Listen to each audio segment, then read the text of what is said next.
कल नोएडा में बीएसपी की बड़ी रैली होने जा रही है, जिसमें राष्ट्रीय संयोजक आकाश आनंद और राष्ट्रीय उपाध्यक्ष आनंद कुमार शामिल होंगे।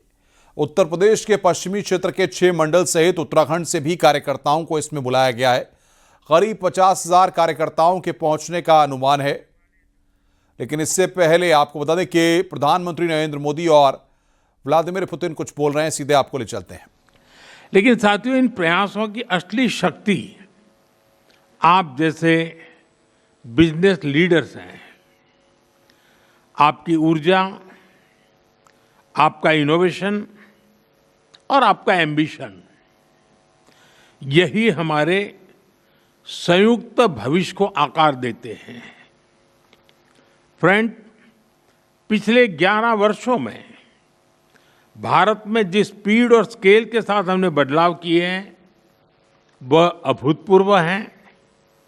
रिफॉर्म, परफॉर्म एंड ट्रांसफॉर्म, इस सिद्धांत पर चलते हुए भारत तेजी से विश्व की तीसरी सबसे बड़ी इकोनॉमी बनने की और आगे बढ़ रहा है।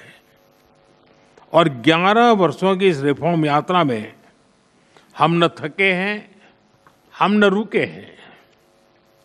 हमारे संकल्प पहले से ज्यादा मजबूत हैं और हम लक्ष्य की दिशा में बड़े आत्मविश्वास के साथ बहुत तेज गति से आगे बढ़ रहे हैं।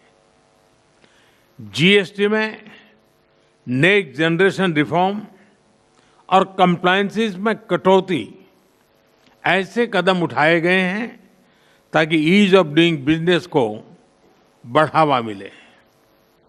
डिफेंस और स्पेस को प्राइवेट सेक्टर के लिए खोल दिया गया है। इससे इन सेक्टर्स में नए अवसर बने हैं। अब हम सिविल न्यूक्लियर सेक्टर में भी नई संभावनाओं के द्वार खोलने जा रहे हैं। यह केवल एडमिनिस्ट्रेटिव रिफॉर्म नहीं, बल्कि माइंडसेट रिफॉर्म्स हैं। इन रिफॉर्म्स के पीछे एक ही संकल्प है, विकसित भारत। फ्रेंड्स, कल और आज आपके बीच बहुत ही उपयोगी और सार्थक चर्चाएं हुई हैं। मुझे खुशी है कि भारत और रूस के सहयोग के सभी क्षेत्रों का इस बैठक में प्रतिनिधित्व किया गया है। आप सभी के सुझावों और प्रयासों के लिए मैं आपका हार्दिक अभिनंदन करता हूं। मेरी ओर से हमारे सहयोग को आगे बढ़ाने के लिए कुछ विचार आपके सामने मैं रखता हूं। पहला, लॉजिस्टिक्स और कनेक्टिविटी के क्षेत्र में आज की बैठक में राष्ट्रपति पुतिन और मैंने हमारे कनेक्टिविटी के पूरे पोटेंशियल को रियलाइज करने पर बल दिया है। आईएनएसटीसी या तो फिर नॉर्दर्न सी रूट यानी चेन्नई व्लादिवोस्टोक कॉरिडोर, इन पर हम आगे बढ़ने के लिए प्रतिबद्ध हैं। जल्द ही इस दिशा में प्रगति होगी। इससे ट्रांजिट टाइम घटेगा, कॉस्ट कम होगी और बिजनेस के लिए नए मार्केट्स खुलेंगे।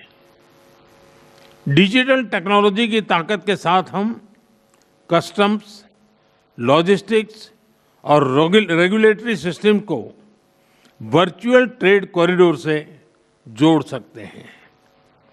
इससे कस्टम्स क्लियरेंस तेज होगा, पेपर वर्क घटेगा और कार्गो मूवमेंट अधिक सीमलेस बनेगा। दूसरा, मरीन प्रोडक्ट्स।